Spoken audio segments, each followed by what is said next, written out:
Hello, everybody. Welcome back to the Son of a Blitch podcast. I'm your host, George Blitch, and today I have a very special treat for you. It's a little bit different. Today you will be checking out a discussion that was had by Peter McDonald Sr., a Navajo Code Talker. This was recorded many years ago by a gentleman named David Marroquin, who's a family friend. He had reached out to me and said he had this recording and he wanted to see if I wanted to do anything with it. He knew that I had done a lot of work with indigenous elders, Native American, Indian elders, and he entrusted me with doing something with it. We had this discussion a few years ago before I had ever had a podcast. And when I finally got these files recently, I realized, this is a perfect avenue, putting this out on Veterans Day. So this is something that the setting is, Peter's giving a talk on the Navajo reservation. It's kind of a luncheon format, so you'll hear some background noise for those who are listening, and just know that there's people moving about, serving food and everything too. So that's kind of why you're kind of hearing some of that background noise there too. But I just felt like it's very important to put this out. I cleaned it up a little bit, the audio, but you're still going to hear some things in the background. So again, that's the setting. Peter McDonald Sr. talks about the use of the Navajo language and developing it in the Navajo Code. It was the only unbreakable military code, saved thousands of American lives. Historically, in World War I, the military started working with some Native American Indians. They worked with the Choctaw. They had the Choctaw Telephone Squad. But after that, they really started to try to recruit some people during World War II to be able to establish Native Code Talkers. And so Peter talks all about the history of that and kind of deciphers, how they came up with the code and why it was so important. So it's something that I feel like is just historically a monumental thing to take note of and to check out. I just feel honored that it kind of fell in my lap and that I can be able to, springboard it out into the world, and especially do something on Veterans Day. Veterans are my heroes. I just want to say thank you to all of you. Happy Veterans Day for all that have served and all that have sacrificed, and, their families who have sacrificed as well. And just wanted to kind of give back a little bit, with a series of podcasts on Veterans Day. And I'm going to be doing a lot more veteran podcasts and organizations that work with veterans and, mental health and different wellness and, physical rehab, people who are really trying to give back to our veterans, because that's something I really strongly believe in and support. I hope you do too. So once again, thank you guys for listening. I'm so blessed. David, thank you for sending me this and allowing me to put this out in the world. And without further ado, here is the podcast of the discussion that was had at the Navajo Reservation with Peter McDonald Sr., a Navajo Code Talker. Y'all enjoy. This talk was in progress when the recording began. Where we were, what we were going to do, what we were carrying, and they had no problem intercepting the shipments of supplies or troops with their submarine or with their aircraft carrier. And they're very aggressive. They came down through China, Burma, down into New Guinea. They even got Philippines, as you know, the story of Bataan, Corregidor. They just took every major islands in the Pacific, even Guam, which was America's possession at the time, Wake Island. They were down into the Solomon Islands right next door to Australia. And still, the United States trying to get going, having a difficulty with communication. So one guy suggested, why don't we use the Navajo language? Well, this one guy's name is Philip Johnston. An Anglo, just like you, blue eyes, blonde haired guy. And how does he know? He was born off the reservation, but was raised on the reservation as a young boy. His parents were missionaries to Navajo. So he was out here sometime herding sheep with Navajo kids, learned some words in Navajo, served in World War I, got out, was working in Los Angeles, went down to San Diego, where the Marine Corps base is, and told the Marines that, hey, why don't you guys use the Navajo language as your code, because you're having trouble with it. Getting started, the enemy knows every move you make. You might as well just call them up and tell them what you're going to do. So, of course, Marines didn't know anything about Navajos. They didn't even know we existed. They didn't even know where we lived. But he convinced them. Brought 4 Navajos to San Diego and demonstrated how this thing might work. Of course, Marine Corps was somewhat impressed and decided, well, why not? Let's try it. So they asked permission from Washington to use the Navajo language as a code.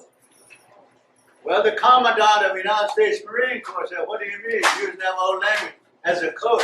We don't know, but we were told that this thing works. And we saw it, it kind of has possibilities. So we need some Navajos. Well, you got to ask the Navajo tribe if you could use their language. So they did. Navajo tribe said, no problem. Go ahead. Well, I guess they know Marines didn't know Navajo language. But what they also requested was, we want some of your young people. So they asked Marines if they could recruit Navajos and organize them as code talkers. Well, Marine Corps said, no. We don't know these Navajos. They might embarrass us.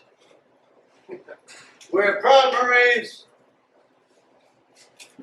Anybody who wears the uniform of the United States Marine has to be a Marine. And we don't want whoever these guys are running around Marine Corps uniform unless they pass the test. So if you want to recruit Navajos, which we will authorize you to do, we'll only authorize you to recruit 30 and see how they make out. Put them through boot camp. Put them through some combat training. And if they pass all of that, then go ahead with your project of using the language to develop a code that you're talking about. So, with that authorization, Marine recruiters came out here in their dress blues, shiny shoes. What they didn't realize was there's no highway out here, wagon trails, so they had to travel by horseback from trading post to trading post, and that was too much. Besides that preserved the nice crease they have in their blue uniform. They discovered that there were 3 major boarding schools on the reservation. One on the east side, one in the central, one on the west side. These are U.S. government boarding schools where they put us to school to learn the English language, write the English language. So they went to these schools and made the announcement that we are recruiting young men to fight the war in the Pacific. Well, Navajo young men, for whatever reasons, mostly I guess patriotic, raise their hands and say, I want to go. So they volunteered, 30 of them, bust them down to San Diego, and there they put them through boot camp. Well, much to their surprise, boot camp was nothing compared to how we lived out here. So then they put them through combat training, and they made it with flying colors. Rifle range. Most of them became experts rifle and sharpshooters. Then after all of that training, now this is in February of 1942. After all that training, then they brought him into a building like this with a high fence all the way around, guards, and they brought him in there, these 30 young Navajos, and told them that You're Marines now. Went through boot camp, got combat training. Now we want you to develop a code in your language. This is the first time they heard about it. Here they want to fight. And now they're told they're develop a code using their language. Well, this kind of surprised them because when we are put in a boarding school, we are prohibited from speaking our language. All these government schools that were in existence at that time, I was put in boarding school when I was 9 years old. When you're in boarding school, they tell you, no more talking Navajo. We don't want even for you to utter one Navajo word. No singing, no practice of your religion or culture. It's behind you now. Just speak English. If we catch you talking Navajo, we'll punish you. And I'm telling you, they mean what they said. Because if Navajo is your first language, every now and then you can't have but a word or two comes out. And they catch you. They take this huge yellow government soap. They put it in your mouth and just rub it as hard as they could until you can't take it anymore. Horrible. They catch you again. They make you get down on the floor and scrub the floor. Bathroom, whatever. Real severe punishment for speaking Navajo, the language. Well, here they are, San Diego, put in a room, and we're told, use your language to develop a code. Well, what would you think? These 30 guys, they're talking to each other with the colonel sitting. The only person present besides them was a colonel sitting there.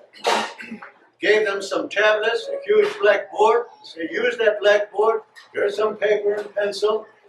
Write it down, but whatever you do stays in the room. So when we went through code school like that, as we leave the building, they search us. Make sure we don't have any notes with us as we leave the building and the compound. Until we get back next morning to go through the training or school. Well, one guy said, wait a minute, this might be another government trick. You remember, we were told not to use our language, and we were severely punished when we did. This may be one of those tricks. So they look around for yellow soap all in the room. Well, they didn't find it. They asked the colonel the same question. Look, we just came just a few weeks ago from Navajo, where we can't speak our language. The colonel said, no. Use the language however you want to. And here's a sample code that military sends to one another. So they got the sample codes. They look at it, and they saw that the messages were all in English. English alphabet. A, B, C, D, E, F down to Z.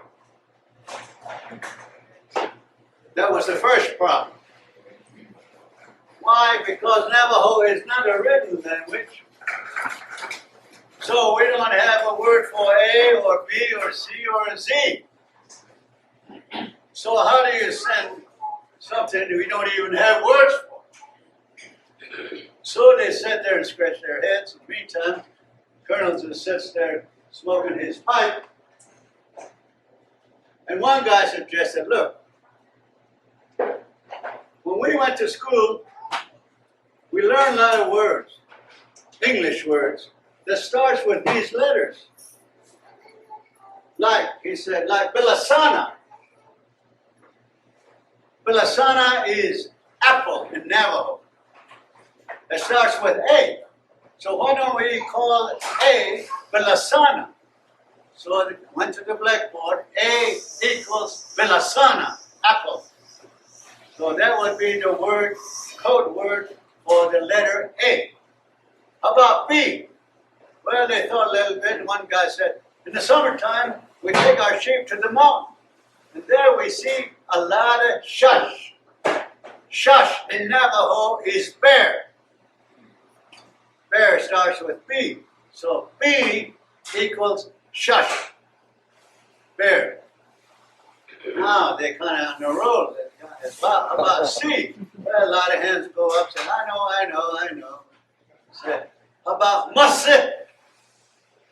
Musse in Navajo is cat. So C equals Musse. And they went down the line D. Well, some more hands go up, like in the classroom, and say, in the fall, we go out hunting, and we hunt for bean. Bean in Navajo is deer. So D equals bean, deer. So they developed words for all the letters of the English alphabet, all the way down to Z. When they got down to Z, one guy suggested, hey, I know, why don't we call Z Nashteze?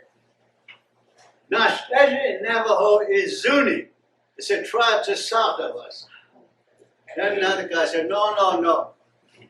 Zuni may not like us using their name. So let's get another word. And they were told that whatever word they're developing using should be as difficult and simple in Navajo as possible. So they said, okay, why don't we call Z Beshtorch? Well, try to say that. Okay, Beshtorch in Navajo is Zeke. So C equals Beshtorch. Now they got all the words for every letter in the English alphabet. Now they're on the road. Now they could at least spell it out, whatever is in the message. But that's too long. Now we don't have words for military organization like division, battalion, regiment, company, platoon. So we need to develop words for those. Well, one guy said, we don't have an army, so we don't have anything like that. But we do have clan systems. So why don't we name these different organizations by clan that we have? I belong to Yucca Fruit Clan and born for Folded Arm Clan. Some belong to Bitter Water Clan. Some belong to Salt Clan, Mutt Clan. So the company was like, let's say, Ashini, that's Salt Clan. So the word company, we say Ashini, Salt Clan. And then battalion, we say Hashkasilt, that's Mutt Clan. So battalion would be Hashkasilt. So they developed words for all the different military organizations. And then they went on to the next part. This is all the military equipment that is used, including different kinds of airplanes, different kinds of ships, all of that. For instance, aircraft carrier. What should we call aircraft carrier? Well, they put the aircraft carrier. One guy said, why don't we call aircraft carrier Chidi Ne Yehe? What's Chidi Ne Yehe?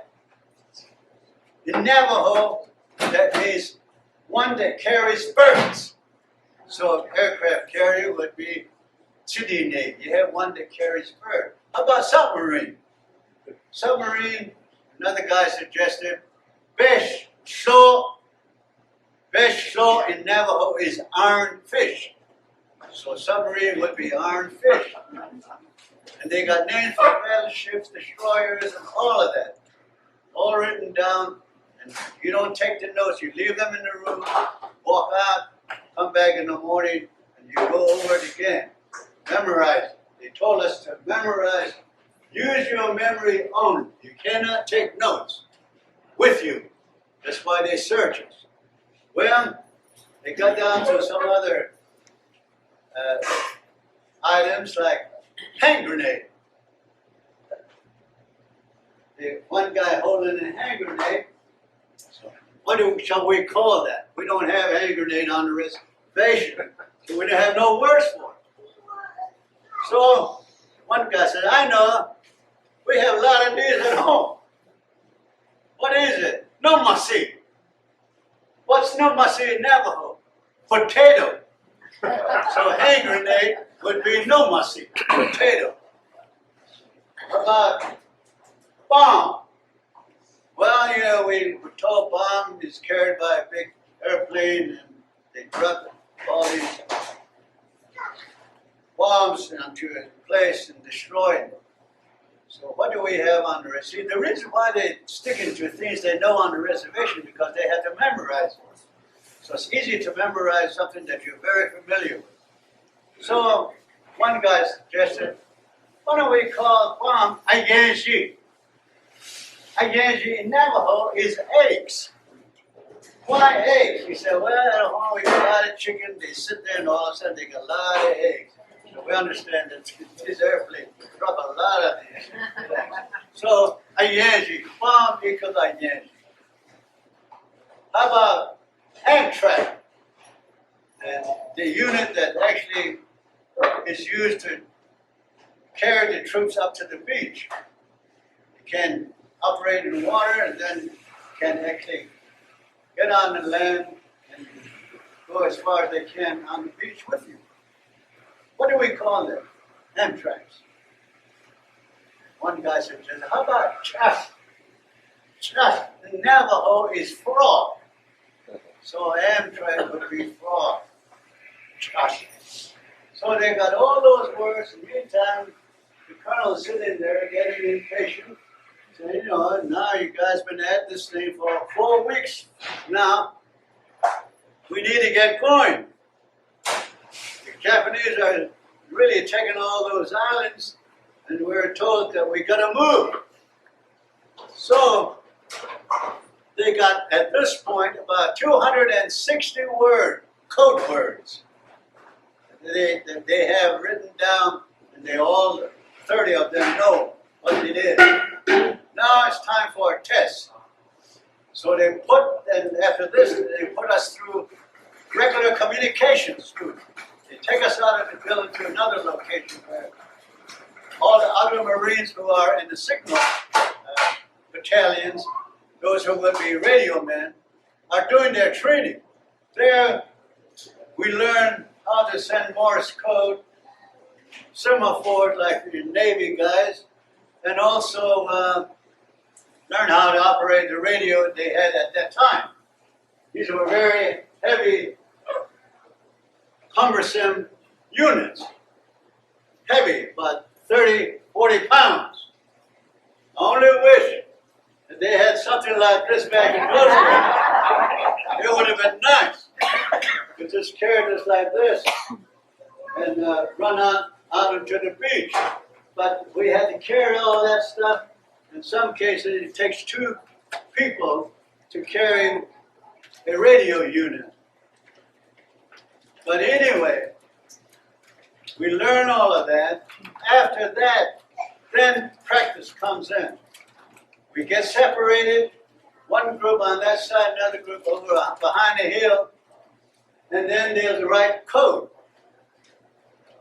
We'll send it using the code we developed to the other unit on the other side. And they write it down, and it's becoming very perfect now. And there are only some problems. They put in some commas, semicolons, and colons in these messages, because we got no words for that. So they said, well, this is great, but you didn't put a comma or a period or a semicolon in there. So we got back to the classroom. What do? Well, like I said, that's easy.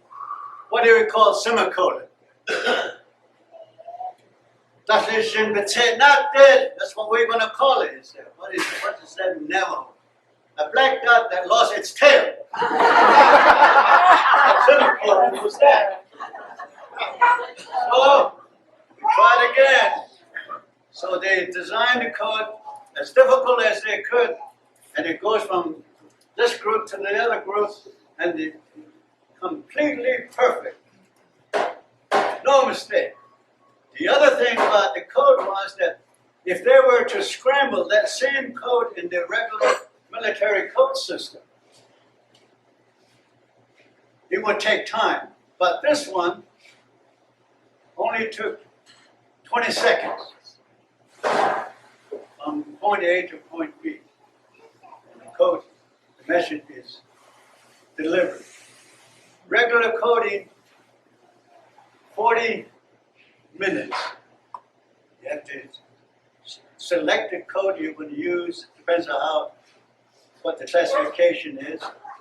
Scramble it, write the scramble down, and then send that scramble message. The other guy writes it down in a scramble form, and then he goes find the code, descrambles it or deciphers it, and then the message is there. That takes time, but also more repetition, the more subject to mistakes. So, they relay all of this back to Washington, say, okay, time to go. So the 1st Marine Division was now ready. They were in Australia, getting ready to do their first offensive landing in the World War II in the Pacific. They sent 7 Navajo Code Talkers to Australia to join this 1st Marine Division. So August 7th, 1942, the first landing in the Pacific, first offensive movement on the part of the United States was the landing of the 1st Marine Division on Guadalcanal. 7 Navajo Code Talkers went in with the first wave. It was beautiful. General Vandergrift, who was in charge of the 1st Marine Division, wired back to the United States saying, hey, this Navajo code is terrific. We didn't understand it. The Japanese didn't understand it. But it works. So say, we need more Navajos. So the Marines came back out here and started recruiting in mass way.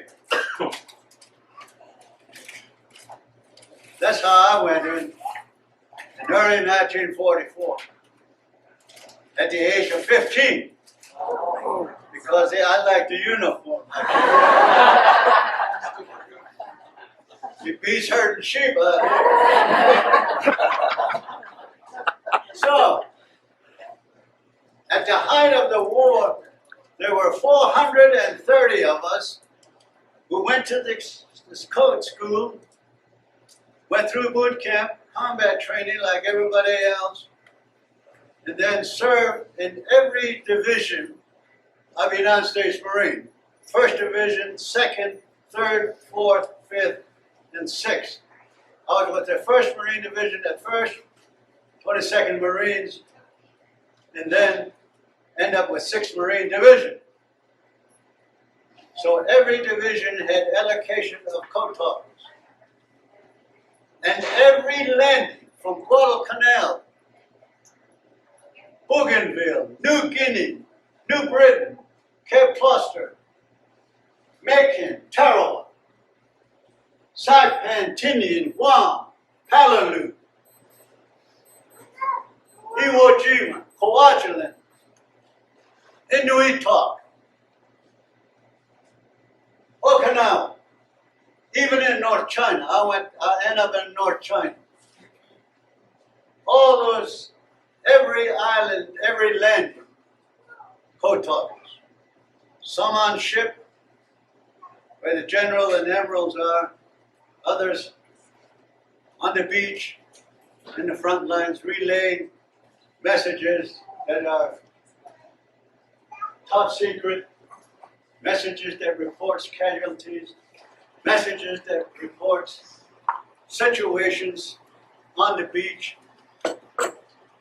requesting different things that need immediate. All of that in Navajo. I'll give you an example what it sounds like. This is an actual message that was sent on Iwo Jima, on the north side of the island, just past the airport. There are 3 hills. Between those hills, the company Marines were pinned down. They couldn't move, getting slapped. So Navajo Code Talker sends this message saying, "The Ben na chief beef, that is kai, de na sanse,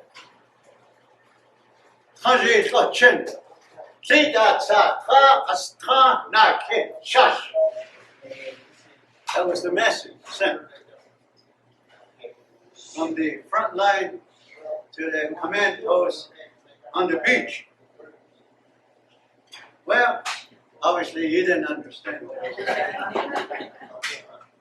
Japanese didn't understand it either. Let's see if you pipe that same message to the reservation. What would Navajo hear? Because they understand the words.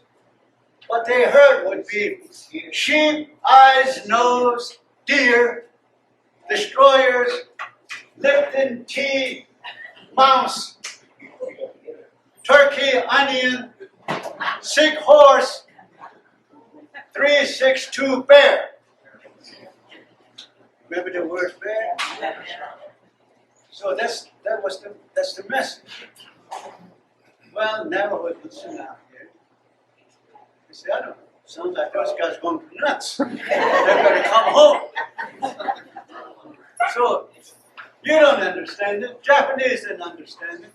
The admirals and generals offshore and on the beaches didn't understand it. But the Navajo at the command post on the beach, writing this thing down, wrote down, send demolition team to Hill 362B. That was the message. So the message was so difficult.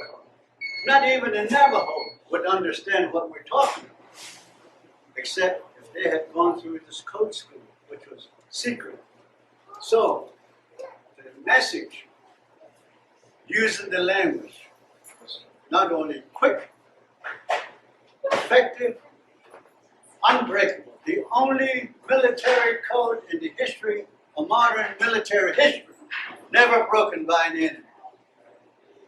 And during that first 48 hours of Iwo Jima invasion, Colonel Connor, a 5th Marine Division Communication Director, made a report saying that during the first 48 hours of the Iwo Jima landing, over 800 messages were sent Navajo Code. And he said also in his report, had it not for Navajo Code, Marines would not have taken the island. That's a lot coming from Marine Corps Colonel.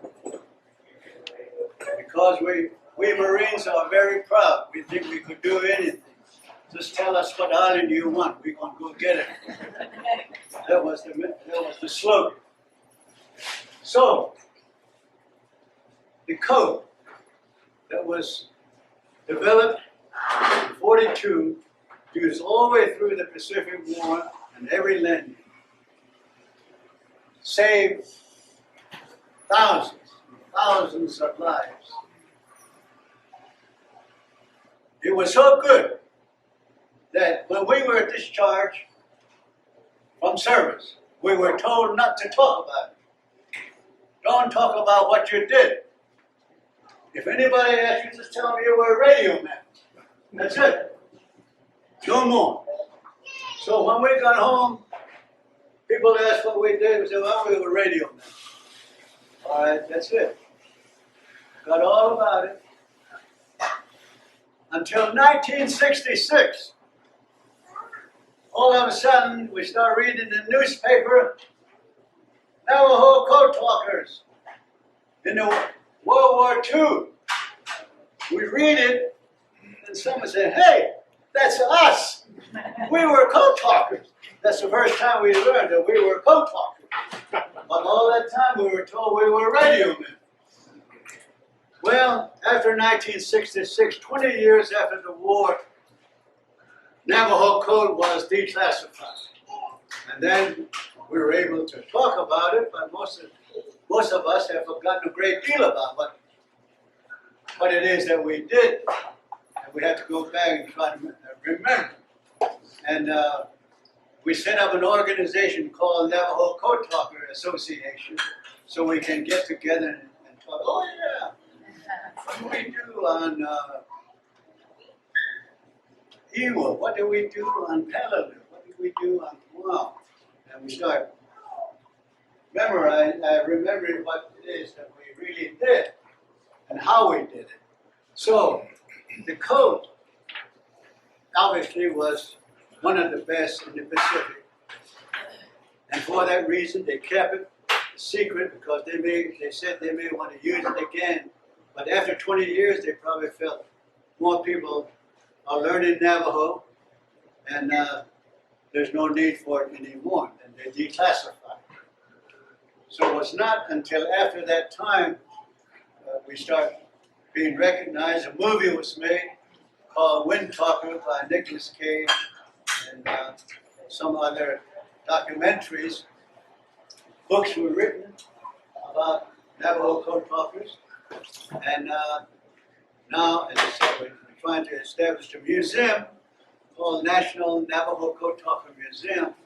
And hopefully that the legacy of the Navajo Code Talkers will live on, because it's not only Navajo legacy, but it's America's legacy, your children, your grandchildren, my grandchildren need to know how diverse people living together can pool their resources to protect the freedom that we have today. That's what I believe is really the story of Navajo Code Talkers, is that how we all have certain talents and certain skills, and pooling that together as Americans and protect this country that we love so dear. Thank you very much.